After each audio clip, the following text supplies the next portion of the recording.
Welcome back to the podcast. I'm your host, Jeremy Miller. Every week, I chat with fascinating people from all walks of life in order to bring you knowledge, inspiration, and insight. If you enjoy the show, you can support it by subscribing, leaving a review, and sharing it with a friend.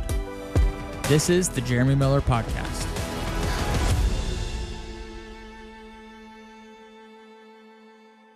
All right.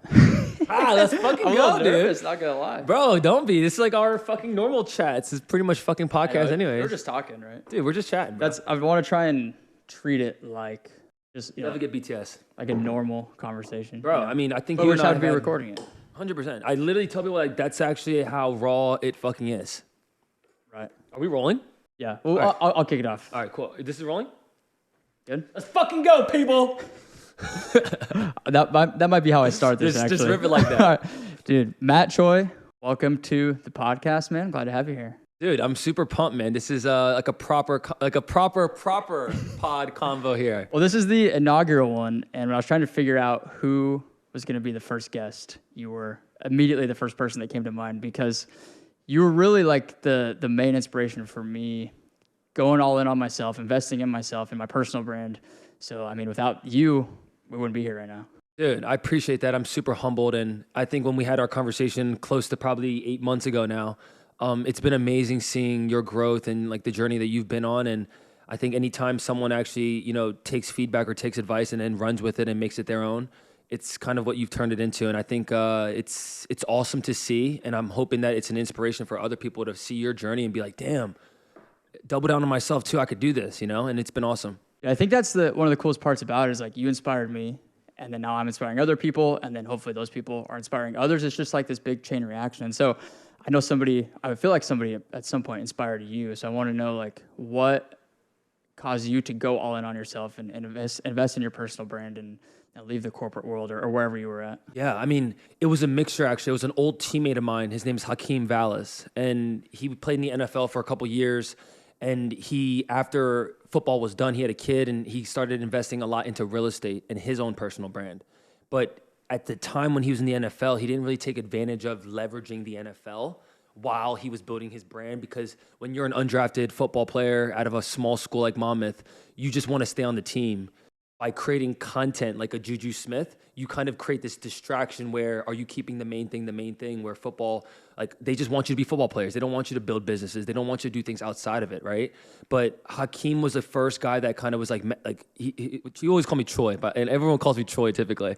But he was like, dude, like you got that shit. Like you have the personality, you have the work ethic, you have the discipline, you have all these traits, and we've known each other since college. So we kind of saw ourselves at that stage of life. And then as we kind of developed ourselves further, it was him first, but then even more so as I consumed a lot of Gary Vee's content. Gary Vee became my mentor, my role model. I wanted to be just like Gary in the sense of how he treated business, in the sense of how he treated people and his emotional intelligence around all of those things. And that's kind of who I drew inspiration from at first. Was there a specific moment where I want to know like, I know you worked a corporate like 9-to-5 job, right? Mm-hmm. Was there a specific moment when you're like, okay, I just need to forget about this, like this beaten path and just go and make my own thing? There was the job I had was, it's a company called Shred It. We dealt with document destruction, like very blue collar, just like service work, right?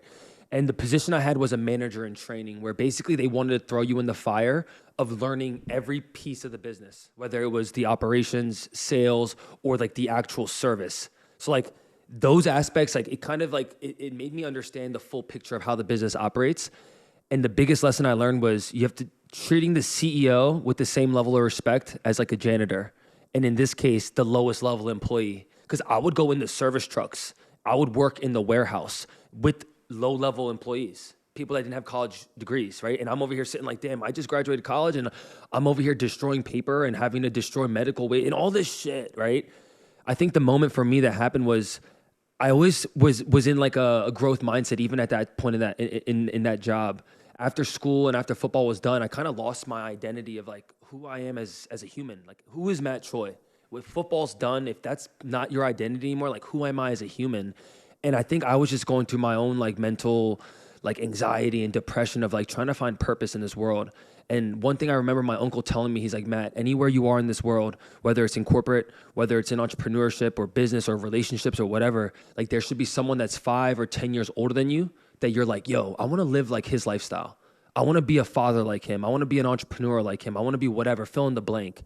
And I was looking around at my middle managers and everyone that I was working with, and no one loved what they were doing. Like the job what we were doing was just a means to an end. Everyone was looking forward to the 3-day weekend. Everyone was looking forward to, oh my God, we have a week off finally. And I just didn't see anyone that was like really loving their life and what they were doing in that sense. So when that happened, I had a year lease up at the place I was living in Baltimore at the time. And I was living with 3 other roommates, 2 guys I knew from high school. And that was like when my lease was coming to an end, I was almost in that moment of like, I'd rather get back into personal training and move back home than keep this job than just kind of going through the motions in that sense. So that was kind of the moment for me where I was like, all right, there's an opportunity here now where it's like, I just got to take 2 steps back to then make 3 steps forward. And moving back home, bro, at 25, not many people want to do that shit. Like who wants to move back home and like live in the hometown that they grew up in, right? So that moment taught me a lot more than staying at that job for that 1.5 years. And like, it's exactly what you said. It's like when you start investing into yourself and developing yourself, right? Because at times in college you do that, but there's so many distractions that are going on in college where at times you're just trying to live on the weekends. Like you're living in the moment, right? Not really thinking about, oh my God, what's my future gonna hold? So I think that moment being back at home was like a big lesson for me of like, okay, if I don't want to stay here forever, like I got to do something. I mean, that where you talked about you felt like you didn't have an identity almost when you were in that 9-to-5 job working for this huge company. And I feel like so many people get stuck in that. They like end up there and then they just get stuck there, and it just that cycle perpetuates where like they just never have that identity.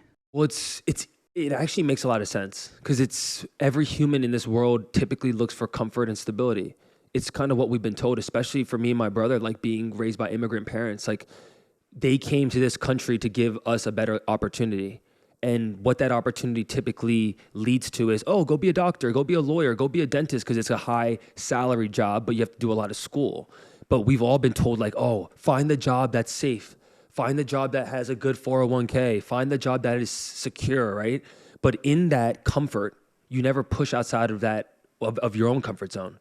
And you never see what you're actually capable of. And it's not until you get really fucking uncomfortable, physically, work-wise, relationally, whatever it is, that you start to see the true growth and potential that you have as a human. That comfort and the security is what keeps people in those jobs for 40 years. And they're promised, like you said, benefits, a 401k, retirement. They can work their ass off for 40, 50 years, and then they can retire and enjoy it when they're 60 or 70 years old. But, I mean, like, what do you think, for you, what was the hardest part about leaving that? Was it the security? Part of it was like the reputation too.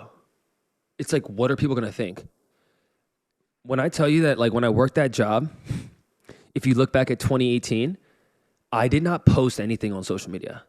I was living through FOMO, through other people's experiences, because I could have gone back and played football. My mind was still lost into my football identity. I was sitting at this cubicle and I would look at some of my buddies that went back for their 5th year, some of my teammates that I had been really close with at Monmouth, and the year I was gone was like the first year that they actually competed for a conference championship. And I was looking at these videos and these pictures of all my buddies, and I was wishing that I was where they were. And in those moments, I'm like, fuck, I'm literally the hypocrite of what I now try to preach. I was FOMOing through other people's lives. I was living through other people's experiences because I didn't get that. Like, I didn't experience that fully, right? I felt like, oh, fuck, like I wanted to go back for my 5th year. But I had such a poor relationship with my coaches, and a lot of that has to do with my own insecurities and my own immaturity at that age during college, where I felt like I was better than I was. I felt I was bigger than the team and all these things. And when I look back at that moment of like, oh shit, I caught myself. I was consuming Gary Vee's content, but then I was sitting there living through FOMO. And I was just like, fuck, it's like I'm contradicting my own self. And through that, I was like, oh shit, I'd rather now. The feeling of that FOMO, bro, sucks. Like, I'm literally like through social media, watching other people's pictures and videos and trying to live through them versus living my own fucking life. And in that moment, I was like, I need to just double down on who I am and the skill sets and the things I'm not good at. I need to develop these things so I can become the person that I know I can be. And that is not an easy road. That's not just this linear progression. Like, it takes a lot of time and sacrifice to develop yourself. And it comes from a lot of different formats, whether it's hanging out with different people, whether it's listening to different things or reading different books or listening to different podcasts. And the one thing that I believe to be true for any human, and we all have the power to control what we listen to and the people we associate with. And that's something, whether you live in Des Moines, Iowa or Austin, Texas, that you're in control of. When I lived at my mom's place, when I was living in Baltimore, I just chose to listen to different things. Instead of watching NFL Sunday for 9 hours, I would watch a game or two, and then I would go consume the content I want to consume. And I think that pivot, for most people, they're like, oh my God, Matt, what's the secret sauce? How do I do it? How do I do this? How do you stay so positive? Well, if you only surround yourself with positive thinkers, positive people, I guarantee you that you will be the next positive person. Yeah, I think we're products of our environment, more or less, right? So the great part about that, though, is you can create, for the most part, your own environment. You can choose what kind of content you consume. You can choose who you follow on social media and what you engage with. And even more so, you can choose what you let influence you. And so having those people like Gary Vee and these people that you look up to as inspirations, it's just so powerful to constantly consume that stuff, because you can go the other way too and just consume, a bunch of like negative political stuff, and you just think the world sucks, and then in turn your day-to-day life sucks because you're consuming all that negative stuff. So for people that are like stuck in that 9-to-5 kind of thing, or they want to invest in themselves and want to go on their personal brand and start doing this, but they just have no clue where to start. What piece of advice would you give somebody who wants to make that jump, but they're waiting for that perfect time, maybe? Like, what advice would you have for that person? I would say there's never a perfect time, right? Like, the perfect time's always now. It's like always present. It's where your feet are. It's like, if you have that ambition, then right now is the time to act on it. Like, there's no more thinking. It's like you already thought about it. That's why there's even a thought of someone bringing that up, right? So I think the best time is always wherever you are now. And you can always find a way to start, right? And maybe that starting point for that person that has a 9-to-5, that also has 2 kids and 2 dogs, like, that situation's a lot harder than someone that's a bachelor. I totally have empathy for that and understand that their growth and their progression is going to be maybe a little bit slower, maybe a little bit more ups and downs, and maybe not as consistent. But that's okay. I think understanding what you're trying to do in this world is a good start. Self-awareness, the understanding of self, of purpose, of what makes you tick, of what motivates you, what inspires you. Every human knows that. There's nothing that I'm going to say today that's going to be able to get inside the ear of someone else. I don't know who's going to listen to this podcast, right? But what I do know is that for people, it's about understanding who you are. Start with that and start to peel back the onion to figure out what is making you not do it, what's making you feel like you're tired or you're burnt out and all these things. Like, I had a conversation with my friend Kyla yesterday, and similar to what you and I talked about 8 months ago, Jeremy, like, I had a nice chat with her about that, the same convo 8 months ago, around the same time. The difference is, I love Kyla. She might watch this. She might listen to this. I love you, Kyla. But I gave her shit yesterday about it. I was like, you didn't take any action. Period. Like, she literally brought me the same conversation that we had 8 months ago to collective yesterday. And before I worked out, I had a nice 30-minute chat with her. And I told her, I said, Kyla, the difference is you're thinking about all these things. You have the content calendar, the schedule, all the things that are meaningless. The action is uploading the video. That's the critical difference. You have to upload, because you can edit the video, you can look at the transition, look at the text, look at all the shit that you can find online right now. But what stops people from actually doing is the insecurity. It's the uncertainty. It's the internal doubt of, am I good enough? Am I worthy? What makes someone want to listen to me? And if you can beat those voices, the game's done. You already won. Now it's just a matter of time. And that breakthrough will happen after enough reps. When you first started making content, did you go through that period of like that, it's paralysis by analysis, right? Of like, you're just overthinking everything? Because I definitely did when I first started. And maybe it's because I came from more of like the corporate, like media kind of world where everything had to look perfect. Like, you couldn't have any mess ups in talking heads or whatever. So like, everything had to look and sound perfect. Like, did you go through that when you were making your first content, or how did you go about that? 100%. I still go through it now. Like, I don't think my content's the best in the world. I just think it's me. And that's all I want to do. I don't want my content to be the best. It doesn't need to be perfect. I just want it to be me. And I still go, like, I literally filmed videos with Chris yesterday, and I'm like, God, that shit was cringe. I'm like, fuck. Like, I still have those insecurities. I feel like every human does. The more and more you stretch yourself, the more and more that you put yourself in these imposter syndrome feelings, it's a good thing. It means that you're pushing yourself outside of your comfort. If I only make running videos, I know what's gonna hit. I already know. Like I've already done so many videos in that space that I can make only running videos and I can have all of them hit 300, 400K views if I wanted to only focus on that. But for me now, it's tougher when I'm like, all right, let me sprinkle in different kinds of content. And those moments, I feel like I'm stretching myself. I feel like, oh, fuck, this video wasn't that good, or I don't know if I'm really confident about what I said. So I think that feeling will always be present. You talk to any of the biggest entrepreneurs, biggest content creators, Casey Neistat, Emma Chamberlain, Logan Paul, Jake Paul, everyone has that. We're all human, bro. There's no way, no matter how many reps you take, we're not robots. We all have feelings. We all have insecurities. We all feel like, oh shit, maybe today's not the day. But I think what happened for me was I was just patient as hell along the process, and I knew that I'm gonna do this for the long haul. I didn't care that only 30 people liked the video or that only 50 people watched it. Like, it was irrelevant for me because I knew that I was gonna make another video the next day, and if no one watched it yesterday, they might watch it today. And it was just that delusional self-confidence of, at the end of the day, if I'm in this for the long haul, if I actually believe what Gary Vee has preached of stay patient, you're gonna live to 100, you're gonna be able to do this till you die. Like, I just had that ingrained in my framework that it didn't bother me that no one liked the video. Even right now, Jeremy, I try to make videos that no one really like fucks with, to just see, if I'm as confident in what I preach as I say I am. Because at the end of the day, I want to always test. I always say this shit. In sales, people say ABC, always be closing. In content, it's ABT, always be testing. Testing new shit is the game. It's how you stay creative. It's how you don't burn out. And for me, having mentors in this space, they've always been preaching me that, like, Matt, do something new. Do something that doesn't get 100K views. If it has 5,000 views, analyze why it wasn't that engaging. And I'm like, fuck, it's a great way to think about content. Yeah, I think you mentioned confidence in there and having delusional self-confidence.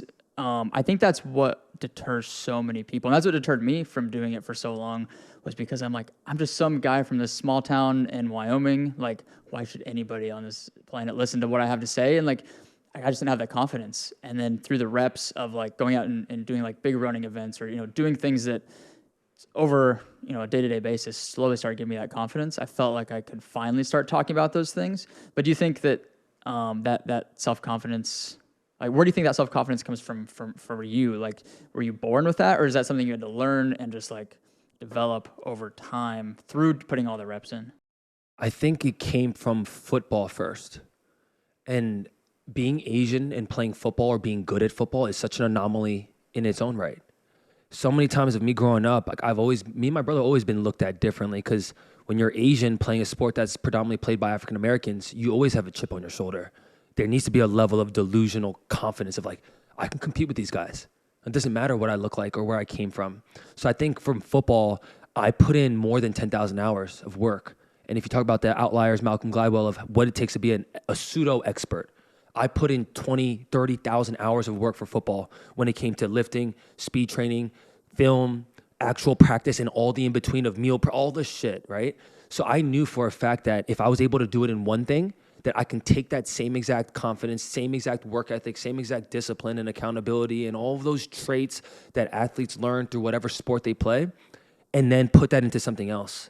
And then it just became personal. I was a personal trainer first, right? And then it was content, and then it was running, and now it's like getting back to content and connecting the dots of all of that. So for me, the delusional confidence came from what I experienced through football and earning a college scholarship when no one in my family, my mother included, thought I could do it. I had this internal framework that I'm going to be the first Asian NFL player, first full Asian NFL player. It didn't happen for me, but I ended up earning a college scholarship, which still like helped me build the road of success that I wanted to.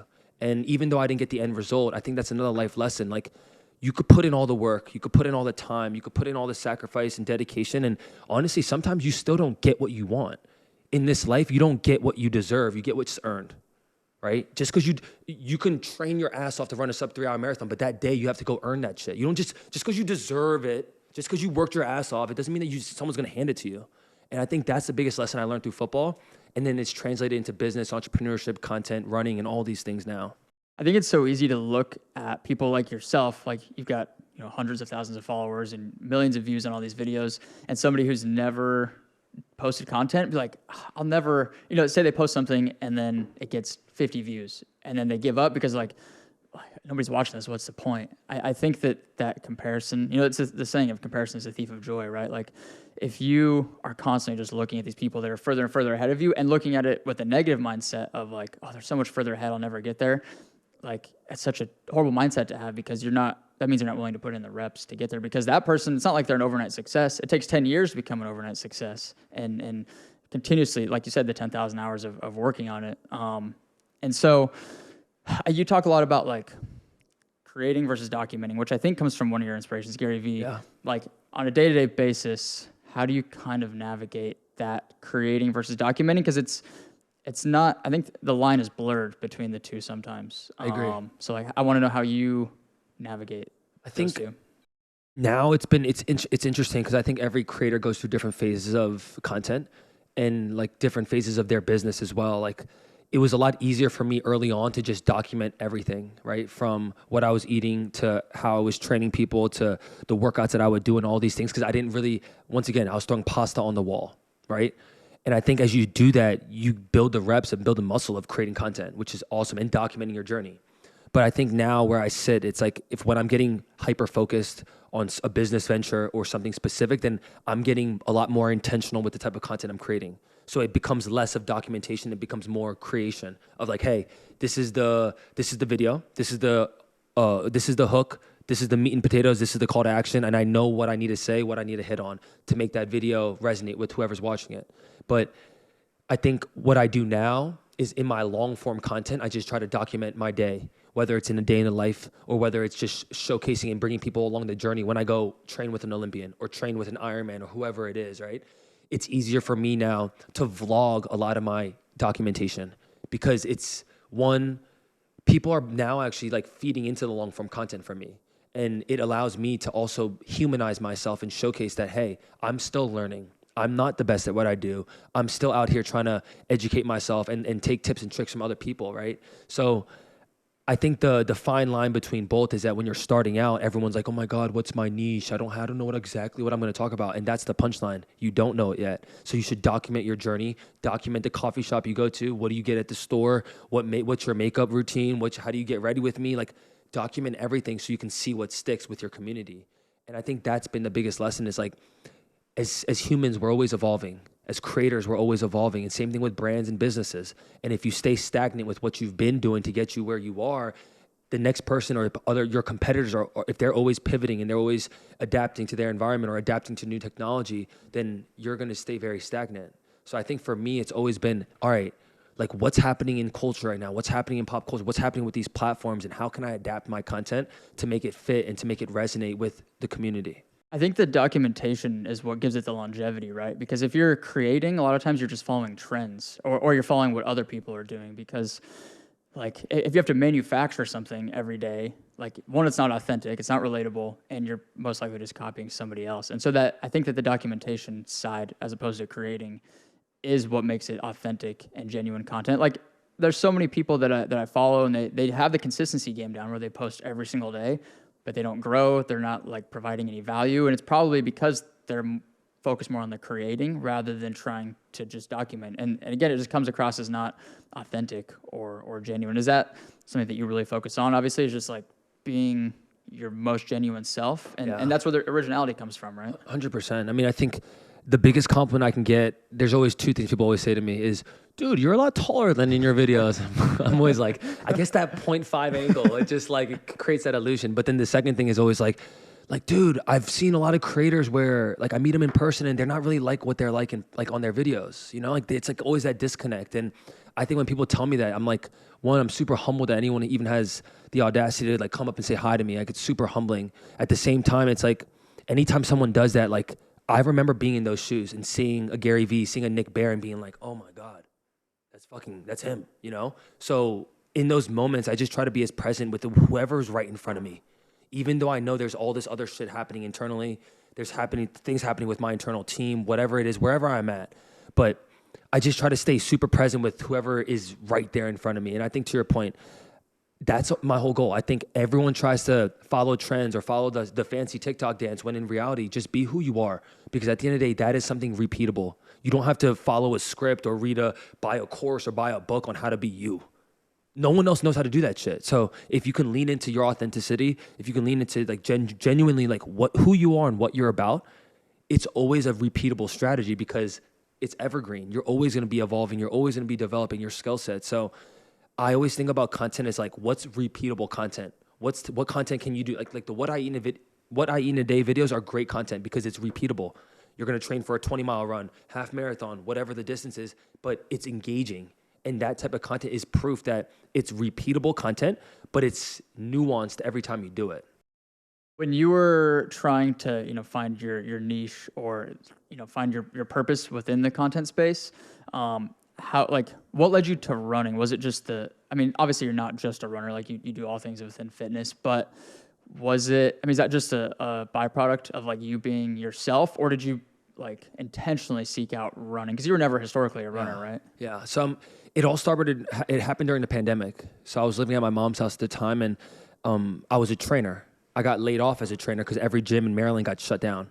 So I was on unemployment, and I'm like, all right, I'm sitting here. I'm like, there's a couple, just like most people, you have a couple options. You either sit at home and keep drinking and just relaxing and eating and just whatever, or you find a way to build fitness into your lifestyle, even when you don't have all the sexy equipment, right?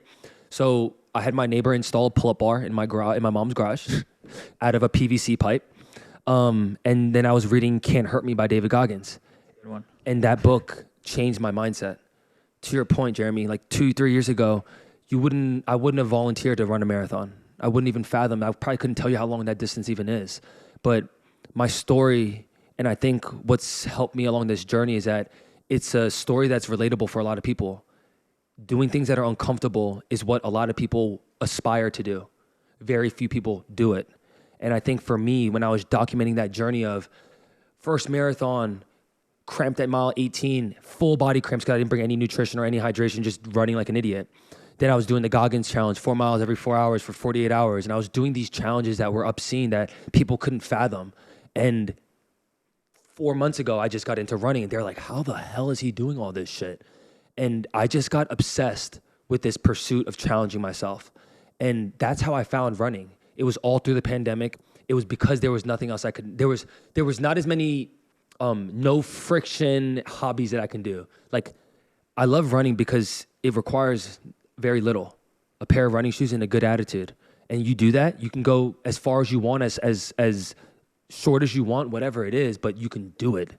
And no one teaches you how to run. We just all know how to do it as humans, whether you're an Olympic sprinter or you're a 9-to-5 father. Like, you know how to do it. You could tie your shoes on and you can just start moving your body. But that's how I found the running, was through Goggins' story. And then I resonated with it, and I'm like, let me see what I could do.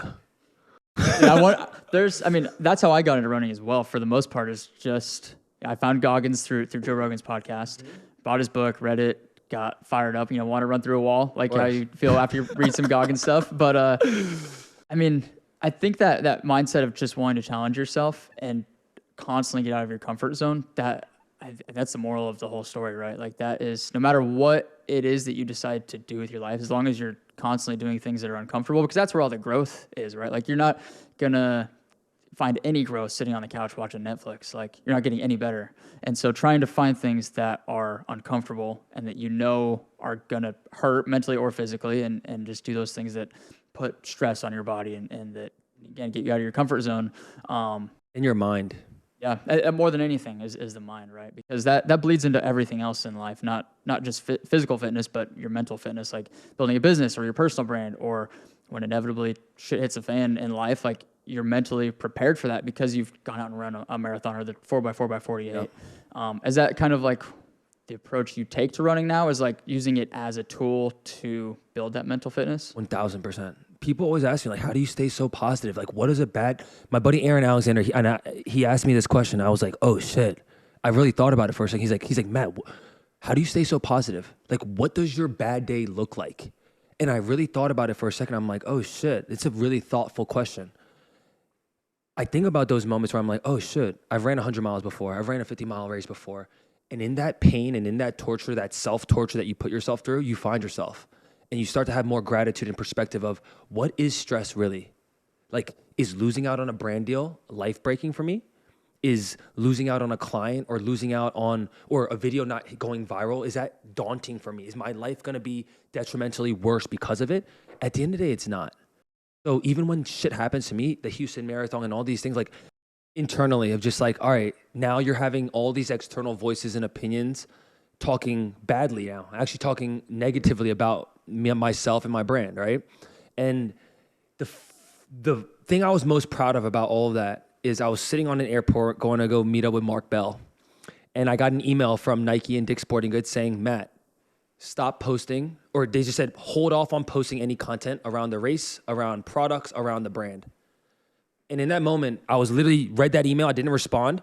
And my flight was about to take off. And I closed my eyes and I took my hat off and I'm just like, if I lose out on every single brand that I work with, all of them, Cuts, Pro Mix, Shocks, Super Coffee, Koros, Nike, Dick's Sporting, if I lose out on all of my brand deals, I said, I would be okay with it.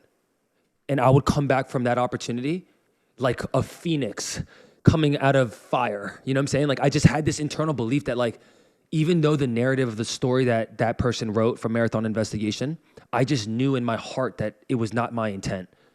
I did not go there to qualify for someone else. If I did, I probably shouldn't have made content around it, right? So for me, dealing with stress, dealing with adversity, a lot of these things I come back to exactly what we talked about. It's the physical and the mental stress of putting yourself through a ringer, whether it's a race, whether it's a cold plunge, whether it's a sauna, whatever it is in life. And those opportunities, those little micro stressors of life, when you do it every single day, it makes these big stresses, it makes them feel like nothing. And even in that moment, I'm like, all right, well, what would I lose out on? Maybe a little bit of reputation, a little bit of monetary value, but at least internally, I would hold my values and my morals strong, and I could always die on that sword. I'd rather die on my own sword than someone else's perception of who Matt Choi is. And I think in those moments, it makes me double down even further of like putting myself through discomfort, making myself uncomfortable in a lot of fucking ways so that when shit like that happens, because I guarantee even for you, bro, like let that be a piece. Like on this rise, we're going to be in this game for a long time. There's going to be a lot of good and bad, and there's going to be ups and downs. But you can't just be on your high horse when shit's going well. Can you be on your high horse when shit's going bad? And that's a true character, I think, of a creator, of a brand, of a business, of a human. What are you like when everyone's going against you? And I think that was the biggest thing I learned in that moment. I was like so true to internally of who I am that it didn't matter what anyone else was thinking or saying. Was there a point, like, as you started creating more content, where you started getting more hate and like these negative comments? Because it came into, for me at least, like probably the 3 or 4 month period after starting to consistently create content where people started, putting negative stuff on there. And like, I never really put much thought into it of like reading the comments and leaning into it, because like, think about the people who are probably on there leaving negative comments. It's more likely just a reflection of their inner struggles and the inner negativity that they have.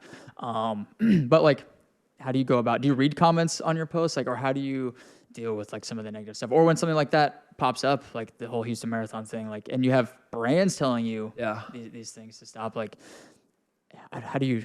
Is there a way to navigate that, or it might be subjective? But how do you go about it? I mean, I read comments because I think it's good data, regardless if it's good or bad. Because I think at the end of the day, one, having an engaged community is a powerful thing, right? It's what everyone wants to have. And I think there's always moments where you can take good and bad from those opportunities. And whether it's a bad comment or negative comment or a positive comment, you can maybe even take the negative stuff and turn it into a positive light. And I think that's kind of what my approach is always like. It's like, hey, I don't need everyone to understand me. And I think that's something I heard Jay Shetty say. He's like, what's something that you appreciate that other people don't? And he said, being understood. Like, I don't care if people don't get that I'm different. I don't care that. I really don't. Like, if I'm at peace with my own mind of who I am as a person, that's all that matters. And I think so many people seek the outside validation. They're like, oh my God, dude, am I on the right path? Am I doing the right thing? Is this the right video? Is this the right niche? When it's irrelevant, every human knows what they want to do, but they feel like they need validation from other people to then go pursue it.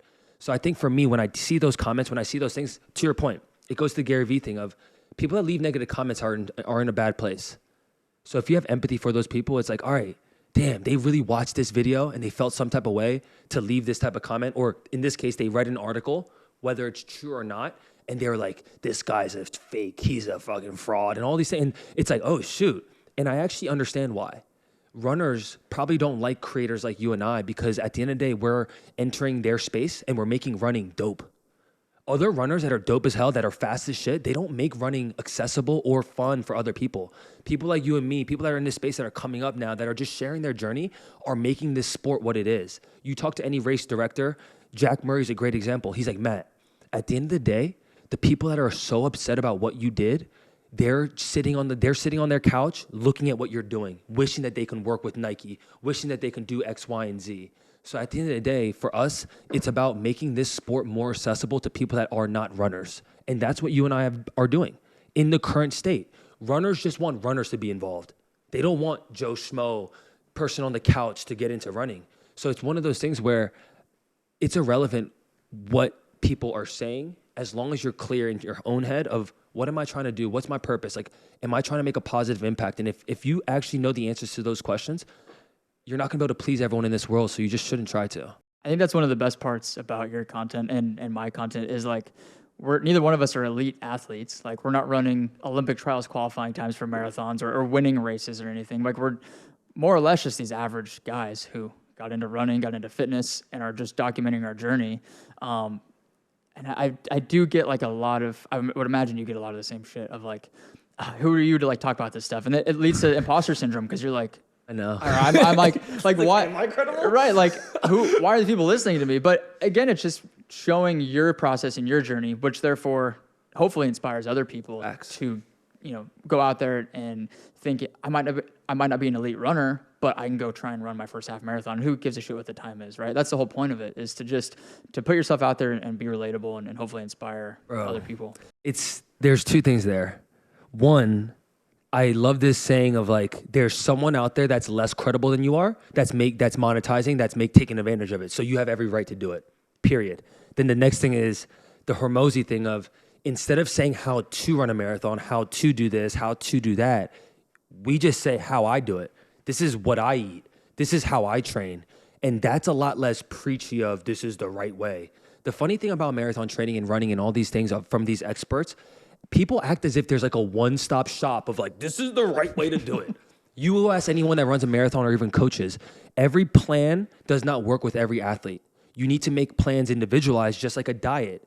So even when people ask me like, Matt, like, can I use your marathon program? I'm like, you can use it, but it's irrelevant if you can't hit the splits, if you can't hit these paces, because you're going to then just burn out, right? So I always go into that mindset, how I do shit, not how to do it.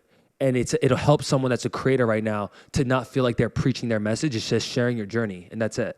That's a really good way to put it. So as a content creator, I think a lot of people might ask, like, why should you be a content creator, or why should you invest in yourself? Like, why not just go start a business? Like, why do you need the content with it? Like, is there a purpose do you just love making content, making TikTok videos? Like, are you passionate about that, or are you passionate about like growing a business eventually and then using the audience to leverage to build a business? Or like, what is why content creation? Why content creation? It simply has to do with attention, period. Like you just said, I want to grow businesses. I want to do all those things. But in the current state, how to take advantage of it right now is by building a personal brand. The best way to do that in terms of affordability, in terms of less friction, is by making content online. Social media has now allowed any human to have a voice. So that's the pitch. It's that. You then build out your audience and your brand. And then when you then have the business venture, you have the idea or the product, it makes it much easier to promote and to build. Now, making content is not the only way to build a business.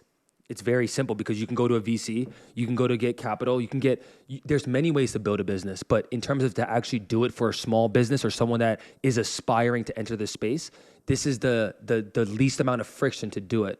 And I think that's when I learned from Gary, it's like, every small business wants the marketing strategy, when in reality, the marketing strategy is make more content. Make 100 pieces of content every single day across every single platform, and I guarantee that you'll start to see traction. Now, what's actually stopping someone from making the content? It's all the things we said in the first 10 minutes. It's the internal stuff, the insecurities, the doubt, the uncertainty. Oh my God, I don't like how I looked on camera. That transition didn't look good. I stuttered. All of those things is what actually stops someone. The answers are out here. There's nothing that even in my challenge of the 15 and 15, I'm having a call with them tonight. I'm going to tell them straight up that there's no resources. There's nothing that I'm going to tell you today that you have not heard of or that someone better or smarter than me has not already created. But I want to help you get out of your own head. If you get out of your own way, the life happens really, really fast for you. It's quick. It's easy. That's the game. But people stop themselves. It's not the strategy. It's not the tactics. It's none of that shit. Because right now we live on Google, right? You can ChatGPT everything. You can look everything up. But what stops someone from uploading is something internal. Once you overcome that internal battle, you win. What is the 15 for 15? I've seen you post about it, but I don't know much about This is just a free challenge, just like any of my other challenges I've done of like 30-day 5K challenge. But now I wanted to focus on creators or people that are aspiring to be a creator or a personal brand.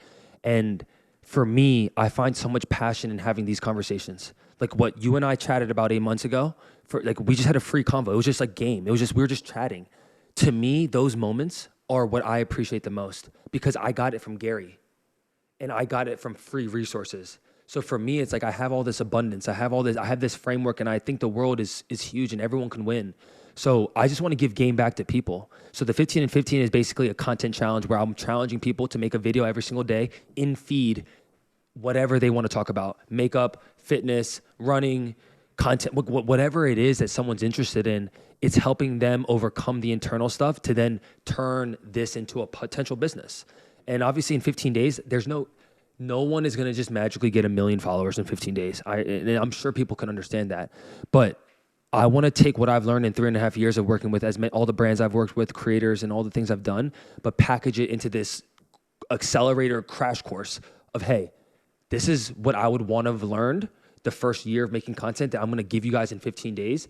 And if you actually run with this, let's have another chat in a year and see if you guys see where you're at. And for me, it's just an opportunity to give back to my community and to also talk about things that I might not have gone so deep about, like partnerships, like the business side of the creator economy and all those things that I am super passionate about, but I've kind of stayed in the running thing because it's been blowing up, right? But any creator, if you only talk about the things that are just going viral, just like for a female or a guy that's a good looking dude, like if you only post shirtless pictures or bikini pictures, then that becomes a victim to your content. Like then you're only going to get likes for that type of content and no one's going to know who you really are. So this is a challenge not only for the people, but also for myself. And talk to your point, the point of the same thing about like, always adapting and staying out of your comfort zone. This is just like another thing for me where it's like, it's not a physical thing. It's just like a business and an internal thing. I hope that, for the people that are doing that 15-day, 15 reel challenge, like, I hope that sparks something in them to be like, okay, I could actually do this every single day because you post at least once every single day and you inspired me to post every single day. I think for me, I've posted every day since mid-July of 2022. So it's been, 7-8 months of every single day posting. And when I first started, if you'd have told me like, hey, if you post every day for the next 8 months, like you'll have X amount of followers or you'll have this amount of brand deals, whatever it might be, I'd be like, there's no fucking way I'm gonna be able to post 8 months in a row every single day. Like there's no way, but you just start one day at a time. It's the same thing with fitness or running. Like if you think I gotta go run a marathon in 6 months, like there's no way I'm gonna be able to work up to that. But if you just take it one day at a time and slowly work into it. And for me, it was just a matter of building it into my day-to-day routine and making it a non-negotiable. It was like every day for 45 minutes or an hour, like I'm going to shoot a reel, I'm going to edit the reel, and I'm going to post the reel, and then, put it on all these other platforms. But I think, again, I just hope that those people that are doing that 15-day challenge, I'm sure that's your hope as well, is that they learn that consistency and that, oh, wow, I actually can do it. And I think I would love for them to take that away as a big takeaway. At the same time, like I want to also just instill the actual like attributes and the mindset around it, right? Like if you miss out on a day of posting, like it's not the make or break of your content career, right? So it's like the mixture of like really staying as accountable and as disciplined as possible, but also not judging yourself too hard. Like for that person that's a father that has 2 kids, that has 3 dogs, like they might not have as much flexibility and freedom. And I have empathy for that, but that can't always be the excuse of why they don't pursue their dream.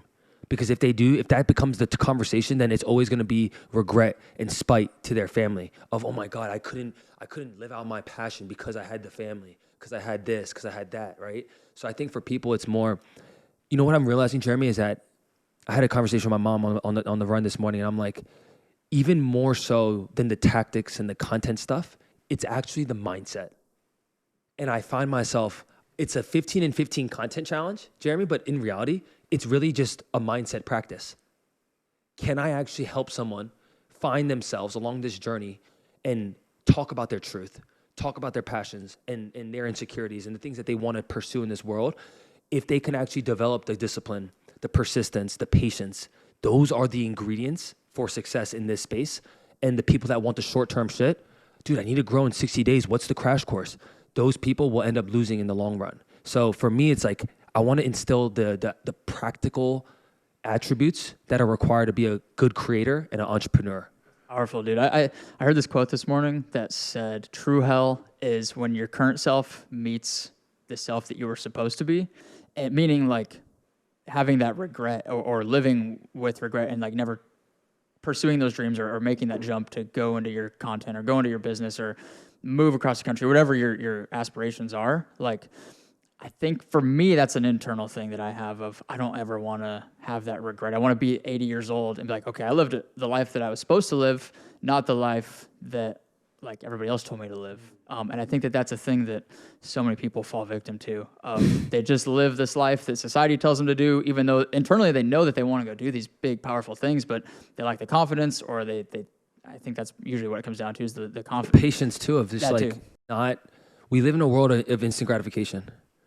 There's so many things to do. There's so many places to be, so many people you can meet. And in those instant moments, it feels dope because it's that dopamine hit. It's like, oh, dude, that was a sick event. I went to this thing. I went to that thing. But if you never spend time to actually work on what you're trying to do, then it's all for what? And I think, dude, to your point, Goggins was with John Jones the past week before the fight. And he told some of the guys, he said, like, they asked him, like, what drives you?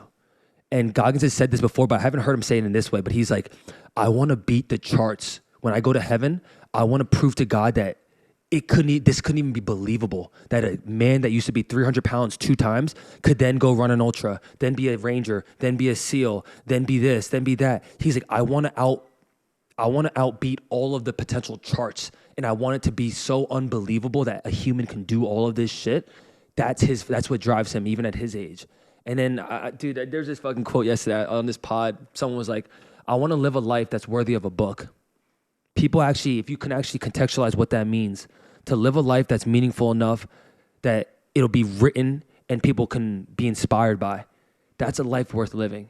And that's what I want to do. Like, I want to live a life that's worthy of a book down the line. And it could be in a year, it could be in 10 years. It doesn't matter to me. But that's what drives me.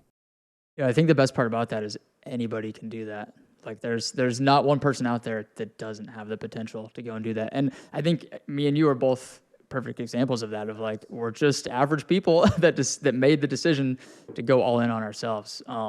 So one of my last questions here is, what is, and I absolutely hate this question when people ask it to me, but what is like the 5-year or 10-year or the ultimate vision for Matt Choi? Like, where do you want all of this to go? And it's fine if you don't have an answer. Half the time I don't even have an answer, but do you have an ultimate vision? Yeah, I when people ask me this, like, it's funny because my brain, it just is always firing. I can barely see the next 30 days, let alone a year. But what I do know is that I want to be a type of person that stays curious, that stays adaptable, that stays disciplined. And through those actions, I truly believe that I'm going to live the life I want to live, and I'm going to live the life that I dreamed of. And it's not like there's a business number when it comes to the monetary thing, or that there's a car that I'm going to buy or a house that I'm going to buy that's going to make me be like, that's the goal, that's the finish line. Like, for me, my true goal is that I want to run a 100-mile race at 100 years old. If that ever happens, awesome. If it doesn't happen, awesome. But it gives me something to chase. It's the same thing of why Gary Vee wants to buy the Jets. It's the same thing of Matthew McConaughey, of his speech of who's your hero in 5-10 years. It's himself.